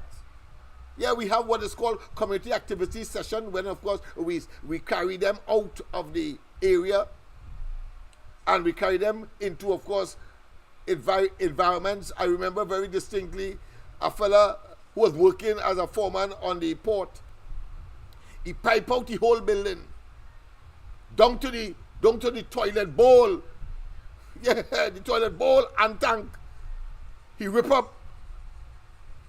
So what we did, we developed a topic on cocaine, and then for the practical example, we take the whole damn school and climb by the building and say, waiting up to that building, a nice building. I say, yeah, cocaine caused that. And the fella was, of course, a foreman on the port. So you impact on their psychological reasoning. And I don't want to be like that. That is the objective. I don't want to be like that. They will tell themselves, I don't want to be like that. There are those, of course, who would want, of course, to feel, to get burned, to know that fire burns. But the vast majority don't. And that's why I said that if we save one, we would have said we would have done our job. Because it means that there's one less. But of course, 300 of them, we know we have saved hundreds of them. Over 6,000 graduated between 1984 and about 2000 when we had to, of course. I abandoned the entire thing because I realized that the PNM believe that somehow they know it all. Go and do it. And look, decades afterwards, I had to come back now and deliver projects as the situation has gotten worse and will continue so to do. So it's people like me must now make the intervention. I'm older, yes, more experience, know how to implement a program quickly. Look how short space of time, look how the corridor transformation has just mushroomed. Well, there he is, Gabriel Dada, in India, at the facility. Look him there in front of them there. Let me just go back there. Look him there in front Yes, the fella in the white jersey and the white cap. On this occasion, he wearing the cap properly. What we consider to be properly. So that's Dada Gabriel. Or Gabriel Dada. Yes, indeed. And there he is, of course, with mingling with people from all over the globe that find themselves in India, Mumbai, to, of course, partake in that program sponsored by the Indian government. We did that. Rowley, who you ever sent anywhere on your own volition and your creativity? Heinz, Young, we only know all you when all you attach all your political opportunistic ambition to the PNM wagon. None of them, all of them cannot boast of doing programs or executing programs. I think Manning did like me or hate me at the same time. Yeah, we will have a lot of experiences that I will share with you, all of which strategic to, of course, treat with problems like that. Yeah, so there he is. Among where is he? I'm not seeing him in this picture, but he would have taken it, or he would have probably taken it himself, and that's why he probably was out of it. But I'm not seeing him in this one. So it looked as though he was taking a picture of his colleagues, of his peers, of his students, if you want to call that, or school or persons who he would have graduated with on that occasion. Let's go further. Yes, indeed. I think I've seen him there. Yeah, there he is, of course, riding a horse in India. Yes, Gabriel Dada, riding a horse in India. Of course, you could never do that in Laventille or George Street or East Port of Spain, because it simply is not possible, because you wouldn't have a horse anyway or access to one. So there he is, of course, having some fun, clearly. Whilst, of course, he was studying entrepreneurship development in, of course, India. We sent him LFL, Laventille for Laventillians. And there he is, of course, baby, exuberating or executing bad habits. So you have a cigarette in the mouth. Well, you know, as I said, you have to move them from the known to the unknown. So they'll come into the classroom with their own culture, but by the time they leave, they are transformed. So today, he's an accomplished businessman. Yes, indeed. There he is, of course. He alone have a girl. That's East Port of Spain. That's Laventille. That's how we operate. We make our presence felt. So there he is, of course, in India, and of course he alone have a girl, nobody else. But let's go to the line. A pleasant good night. We are going to be closing up in a while. A pleasant good night. Welcome. Yeah. Good night. Good night again, Lennox. Yes, Lennox, before you close off for tonight, yes. I'm just thinking about something that unfortunately, that person died on Charlotte Street, if I wasn't mistaken. Yeah, Queen Street. Queen. Yeah. 2 days ago. It's unfortunate.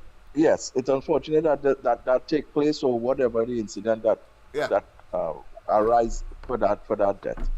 But I keep saying this, and I say it with some kind of hope, I should say, is that I think our little army that we say we should have them flooding the country, because what I'm trying to say is that maybe they'll get some kind of practice too for kind of warfare. If we have to defend the country, they will be able to know the country actually in and out, because some of them probably never went in different areas.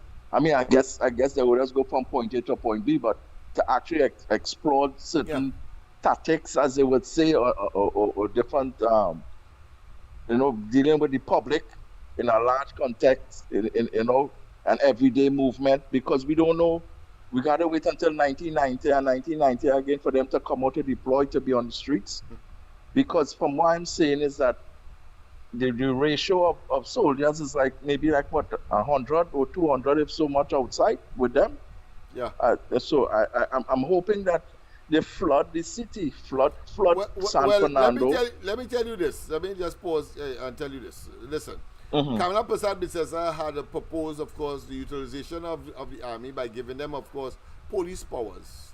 So it's not just for ISV. Of course, Rowley and they opposed to that, and of course the idea was shelved. I suspect that they will have no choice when they get into government to, in spite of the protestation, but they can't protest now because they have proven to be, of course, total failure or failures on the crime front and the economic front, etc. And of course, their policies prove to be null and void and of no effect. So I'm saying that she tried it, but I'm sure that she will now implement it without a doubt, so that the soldiers can be now be visible, because in communities like these, in communities like these, the residents don't fear the police, but they fear the soldiers. I'll just give you a little secret, but go ahead. Yes. So what I'm saying, in that context, yes, we will know the full background of it, of the depth of it, which is like the fear and all these other different portfolios that will go with that. Yeah. But I'm just saying in general, because let's say I'm coming from Canada for the first time at Carnival. When I touch down now, I just seeing more masqueraders and more people, but I'm not seeing no kind of security background. I mean, I'm just using a Carnival as one of the purpose. Yeah, in spite of the fact that more police will come. So if I see, because what happened, from what I understand, like in some parts in the United States, they will have, not like what's happening now, I'm not talking about, but in general, you will actually see a flood of the different arms of the military with soldiers, but not really by the right. But they wouldn't be with them, but they will be like in clumps and groups, and that's moving through the movement. Yeah, but yes, on their own militias, right? So, but they will not arrest you and things, but they will able to defend if anything was to take place. Yeah, you understand? So that's the whole concept. Yeah, right. They're part of the Peace Corps, I would say. Yeah. So what I'm saying, I'm really hoping that she takes that initiative, but don't send like 50 soldiers. We don't have enough police officers, I should say. Yeah, manpower, security force. Yeah. So, but you have enough soldiers. So what you could, I mean, I don't know, I could be stand corrected, and you could probably enhance that before you close up. I agree with you. It's like 10 to 1. Yeah. Sparrow saying it, 10 to 1. Yeah, it's more than 10 to 1. All right, so you have 10 soldiers on one thing. All right, so let's see before your night out. You know, I'm still waiting on that name stand. Well, I don't know if I will. Oh gosh! all right. Don't hold me to that. Because of course I think I have said a lot. I'm sweating inside of here. But of course, finally, let me say that of course Rowley and they will have no moral authority, none whatsoever, to of course try to sully or try to rubbish or try to be antagonistic to, of course, any recommendation of Kamala and the for the army, sections of the army to have police powers, because now they could move on their own. They would have been trained. I am sure some quick training would need to be, of course, be pursued. But at the end of the day, the objective of security will certainly, of course, be a realization. Greater security means, of course, a greater movement and a greater economic development, a greater economic activity, and of course, activity even, of course, by foreign investors, which, of course, Trinidad and Tobago will need when Kamala Prasad Bissesa and the UNC comes into office. So something that Rowley and they have scuttled, because it was never about development, true development of Trinidad and Tobago. It was about lining their pockets. And of course, as the saying goes, oh, what would it profit a man to gain the world and lose his soul? But Rowley and their souls have been lost. that being as it may, people, of course, let me say we have come to the end of the program. Yes, it's half past 10. I started late, so I acknowledge that, and I did mention that earlier.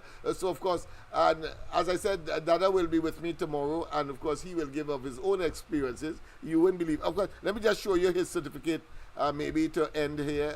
Let me just show you his certificate. Certificate is at the end. Yes, that's his certificate there. Of course, it says Entrepreneurship Development Institute of India, and of course, yes, and then it says, of course, is pleased to certify that Dada Ashwood, that's his name, Gabriel, Trinidad and Tobago, in inverted commas, has successfully completed international training program on entrepreneurial management, yes, during January 7th to February 15th, 2013. So since 2013. So tried and tested. All right, sponsored by Ministry of External Affairs, Government of India, under Indian Technical and Economic Cooperation and a Special Commonwealth Assistance for Africa program. And then it says, of course, held at EDI campus.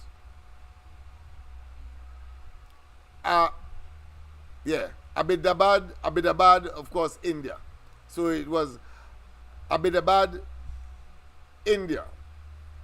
All right. So that is the conclusion tonight. So I'm saying that we have done all of that. Rowley, all your grasses are all the asses are grasses. When we finish, PNM must of course be relegated to the dustbin of political history because they can't come up with ideas like these.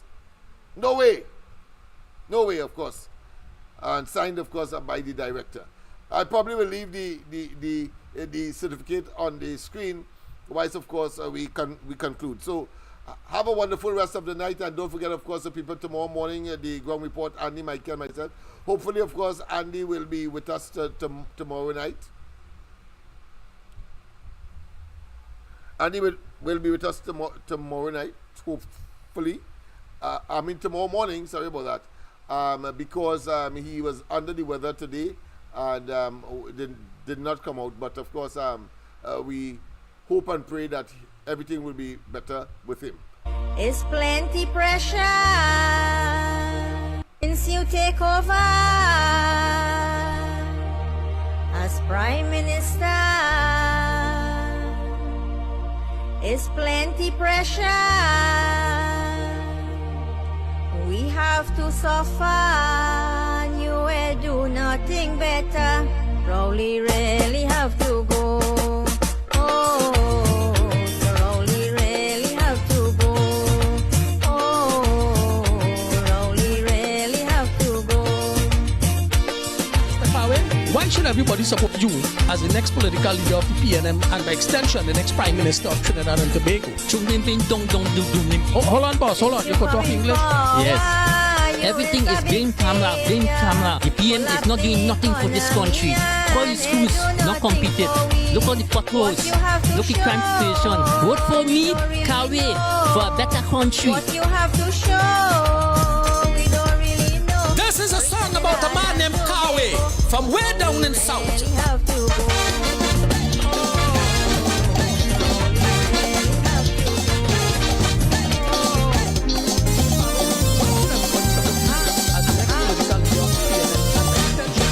This fella called Kawe from way down in South. Kawe is a fella the people talking about. Now he joined the PNM, they love him all the way. And all of the PNM support him, Kawe. Rowley for. Look at crime situation. Vote for me, Kawe, for a better country. This is a song about a man named Kawe from way down in South.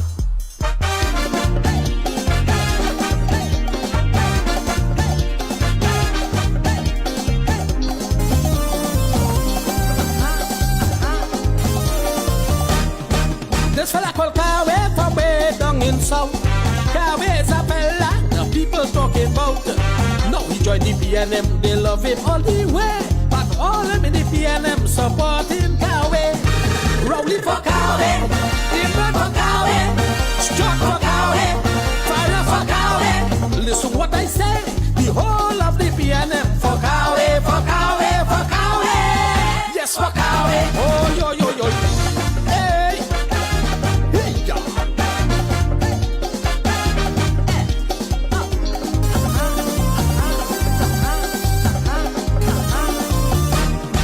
Cowie's the real man. Cowie have a plan with foresight and with vision to uplift the nation. Everybody calling him by name, and all them in the PNM riding him for fame. Camille for Cowie, Paula for Cowie, Shafa for Cowie, Marlene for Cowie. Listen to what I say, the whole PNM Women League for Cowie, for Cowie, for Cowie. Yes, for Cowie. Oh, yo, yo, yo. Hey.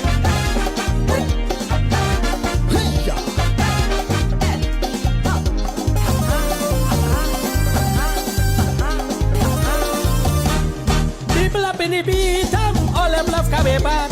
They wouldn't want him in water and run him out of the yard. People up in Lavantie, they want a new MP.